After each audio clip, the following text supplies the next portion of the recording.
Performance అయినా energy అయినా next పీక్స్లో ఉంది.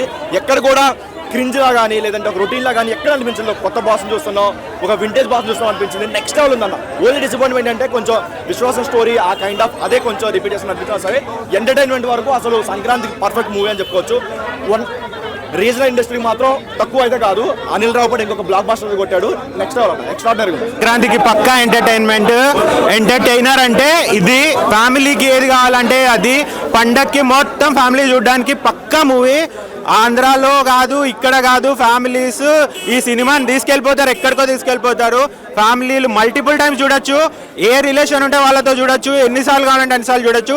టికెట్లు దొరకడం మాత్రం చాలా కష్టం అమ్మా ఈసారి. వెంకీ చాలా అద్భుతంగా చేశాడు. ఎప్పుడైతే వెంకీ వచ్చాడో, చిరు వెంకీ ఇద్దరు ఎపిసోడ్స్ ఉన్నాయి. ఫైట్ ఎపిసోడ్ ఉంది, డాన్స్ ఎపిసోడ్ ఉంది, సాంగ్ ఉంది. ఇంకా దీనికి ఎంత చెప్పినా అంత తక్కువ. పక్కా ఎంటర్టైనర్. అనిల్ రావిపూడి పక్కా జోనర్ పట్టుకున్నాడు. సంక్రాంతికి వస్తున్నాడు, కొడుతున్నాడు. నాకైతే సినిమా చాలా బాగా నచ్చింది. అన్నిటికంటే ఎక్కువ అసలు ఇదే నాకు బాగా నచ్చింది. సంక్రాంతికి మంచి బ్లాక్ బస్టర్ అనుకోవచ్చా? Sankranti block buster 100%. చిరంజీవి గారిని ఇలా చూడడం చాలా రోజులు అయిపోయింది. సో బాసెస్ ఇప్పుడు బ్యాక్ అనుకోవచ్చా? చిరంజీవి రిటర్న్ లో అంటే ఖైదీ నెంబర్ 150 బాగుంది, కానీ దానికంటే మించిపోయింది. ఎంత బాగుందా సార్ రిటర్న్? అంటే చిరంజీవిలా చూసి ఆ గ్రేస్, ఆ వింటేజ్ చూస్తే మాత్రం చిరంజీవి బెస్ట్ మూవీ ఇదే. రిటర్న్ తర్వాత ఇదే బెస్ట్. ఖైదీ నెంబర్ 150, వాల్తేరు వీరయ్య వాటన్నిటికంటే అదిరిపోయింది. చిరంజీవి 500 కోట్లు కొడుతుంది ఈసారి. టైమింగ్ చూసి చిరంజీవి గారు శంకర్దాస్ ఎంబీబీఎస్ చూసినప్పుడు వీళ్ళిద్దరు కలిపేస్తే బాగుంది అనుకున్నాం. అలా వచ్చిందండి, కానీ ఫుల్ లెంత్ చేస్తే ఇంకా అదిరిపోద్దండి.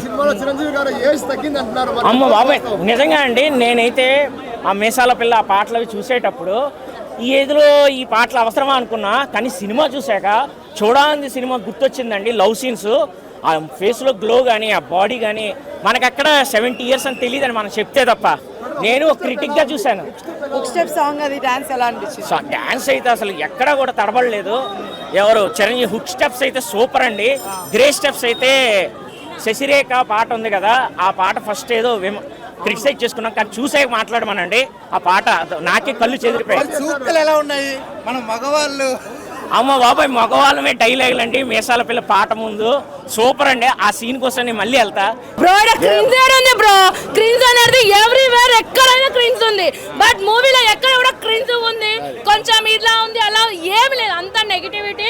చిరంజీవి సార్ అయితే లిటరలీ ఇప్పటికి కూడా యంగే అండి.